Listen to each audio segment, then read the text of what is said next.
Hey, what's up guys? This is A12QST bringing you my week 5 of the MBC. This week we're taking on Quin and the Coal Valley Coballions. And he has a very scary team, as you can see here. Some very notable threats include the Pokemon Cornerstone, Hisuian Samurott, and the Salamence, which are very scary for my team to deal with. So in order to deal with these threats, we are bringing a Scarf Annihilate.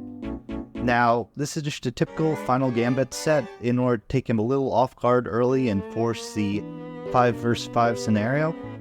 It also has Rage Fist, U-Turn, and Earthquake, just in case I decide to keep it around for whatever reason, and those generally hit his team very hard. I am bringing a Choice Scarf, Galarian Weezing, with the Strange Team, Will-Wisp, Thunder, and Defog. Now, the reason why this is Choice Scarfed is that I actually built this specifically to be able to check the Bruxish, just in case it was some weird Sword Stance set. And Thunder, I'm running Thunder specifically over Thunderbolt because Thunder has the ability to one-shot Bruxish, while Thunderbolt, even if I run Modest Nature on my Galarian Weezing, it'll never one-shot the Bruxish. So that's just an interesting counter pick play that I chose. Next Pokemon I picked was Galarian Slowking. This is just a typical defensive utility Pokemon with Chilly Reception and Icy Rock in order to help enable some of my threats late game. And some of these threats include Beartic, which is the Slush Rush set with Close Combat, Earthquake, Sword Stance, Icicle Spear, Loaded Dice, and is my Terra Fighting user.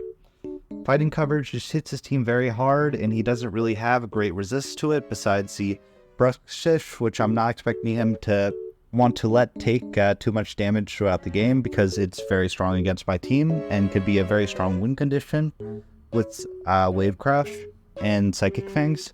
The next Pokemon I am bringing is another Hail Abuser, which is the Agility Zapdos. With Agility, Weather Ball, Thunderbolt, and Roost. He just does not have a great Ice and Electric resist, so this is a good late game cleaner. And also is able to check the Tornadus Arian, which is useful. And lastly, I'm bringing a mixed Cinderace with Pyro Ball, Weather Ball, Core Change, and U-Turn. Pyro Ball hits his team very hard, besides Salamence, which Weather Ball will be able to one-shot. And I'm expecting a more defensive Salamence this week, and I think he thinks that it's going to be able to check Cinderace, but Weather Ball is able to just one-shot it, and I'm expecting that to hopefully occur during the game. So that's what I'm bringing, and let's get into this game. Okay, so because of some technical difficulty on my opponent's end, we are playing on Showdown instead of regular Wi-Fi, so just apologies for that in advance. So let's take a look at what he brought. The Samurott, Tornadus, the whatever that thing is, the Sandy Shooks, the Ogerpon, the Salamence, and the Bruxish. Okay, so a little bit of what I expected. I didn't really expect the Tornadus to come into matchup, but I guess it makes sense because he has the Sandy Shooks to put pressure on my Zapdos. In terms of expected leads, I'm expecting him to either lead the Samurott, the Shooks, or the Tornadus T. And either way, I think Annihilate is my best lead. It's because I can just get a safe Final Gambit. Because I'm not expecting anything to be sashed besides perhaps the Ogerpon Cornerstone, which I could just U-turn on. In terms of things I need to be careful about, I need to be very careful about the Bruxish because the Bruxish absolutely destroys my team. I don't have a good Psychic resist, and I just have to kind of accept that. And since I benched my Vaporeon, I also don't have a good Water resist, so the Wave Crash is going to be very scary against my team. So I'm going to lead Annihilate. Let's see what he does. He leads a Shooks, okay. I'm just going to roll Final Gambit. I don't want to deal with Shooks and its just rocks being on the field in general. It's because rocks can be very annoying for my team to deal with. It's because my only defogger this week is the Galarian Weezing. Now here, I'm expecting him likely... Oh, he sacks off Tornadus. Okay, that's fair. I'm guessing he goes immediately back out into Shooks.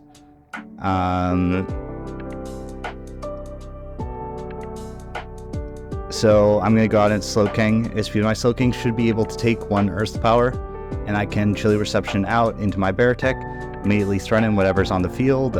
If he goes into the Bruxish, I think I should be able to take a hit. Actually, I probably don't take a Terra Water Hit if it's banded, but I'll just deal with that if that's what he does.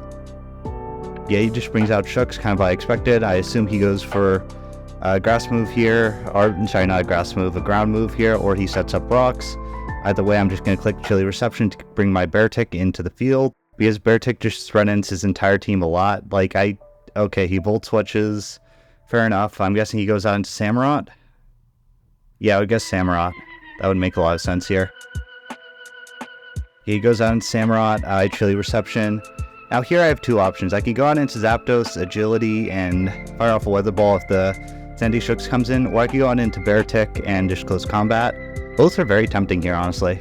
Yeah, both make a lot of sense. I would feel a lot more confident about my Zapdos sweep if the Ogerpon didn't come. See, that Sturdy is going to be a problematic. Yeah. So I'm going to bring out Beartic. And, yeah. I'll just Terra. I could Sword Stance here, but at the same time, if he Sacred Swords and then puts me in Aqua Jet range, that would be really bad for me. So I'm just going to close combat. He might go into the Salamence, making a very aggressive and fair play. But I don't think that's going to be the case. I think in general, he has to take a sack here. It's just a matter of what it's going to be. Good, I'm Slush Rush. I was nervous for a second I would have Snow Cloak or something. Okay, let's see what he does. Yes, he does not have a good Beartic switch in, because Beartic is just, it's a monster. Like, in snow, it hits hard, it's fast. Chopal. Oh, shoot, no, that was really good on him.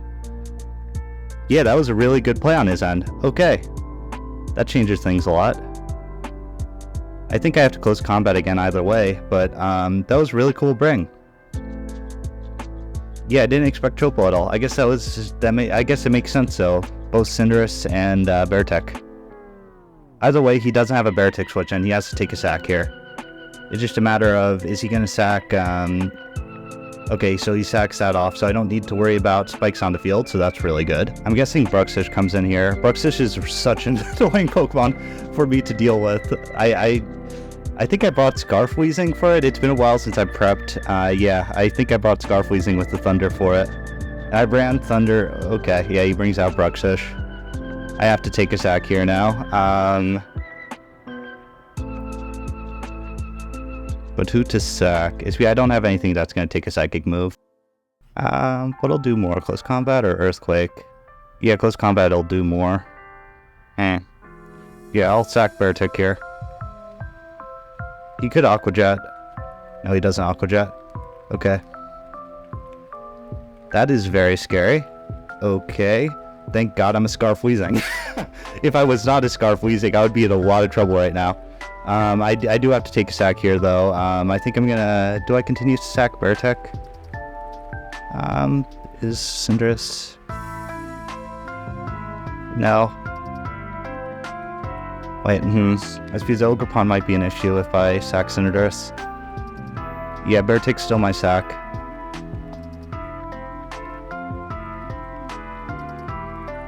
So I bring this out, and I Strange Team. Because I am not going to mess with potentially missing. Wait, why was I neutralizing gas? Oh, I was neutralizing gas in case he... Wait, why was I neutralizing gas? I don't know. Either way, Brooks just goes down, so that's one of the big threats I was really nervous about, so that's really good for me. And I'm getting very close to a really good endgame Zapdos situation. I just need to be very careful. He definitely Earth Powers here. No, I'm not going to make any bold predictions. I'm just going to Strange Team and get some chip on this. Am I going to be... Oh no, I'm going to be slower. I didn't EV this properly. Oh well. Oh no, he's AV. Okay. Oh, that's really unfortunate for him. Oh, I feel badly. Now here I'm going to make the Zapdos play. I really expect him to... Yeah, I really expect him to Earth Power. Now I expect him to Volt Switch, so I'll,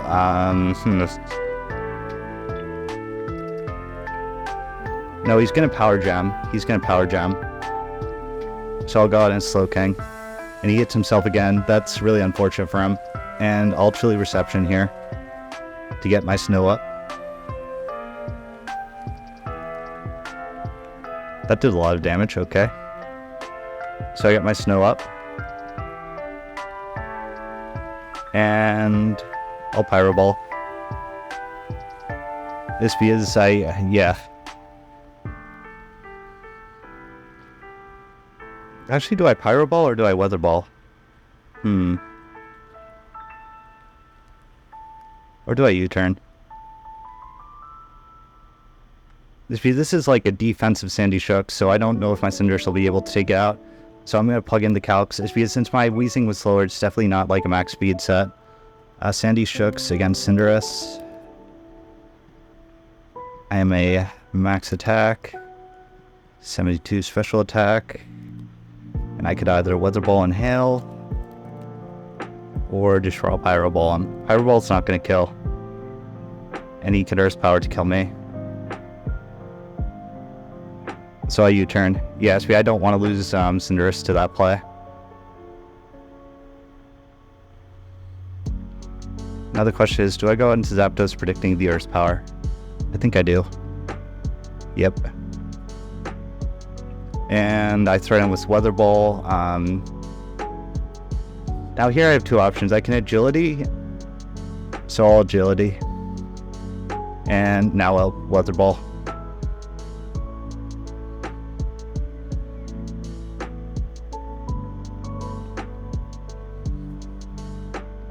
The reason why I Agilities was I want to be faster than the Ogerpon. I know I'm going to bring it down to Sturdy, but that'll still be good for me.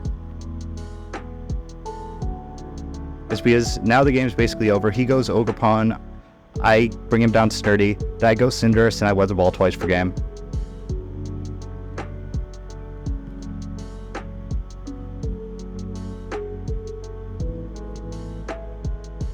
And that should be a good game. Unless he surprises me and he's like Yachi Salamence, which if he is, phenomenal prank. He got me. But I don't think he will be. Yep, not Yachi Salamence. So that's a good game to my opponent. So now we are, I believe, 4-1, and see you guys next week.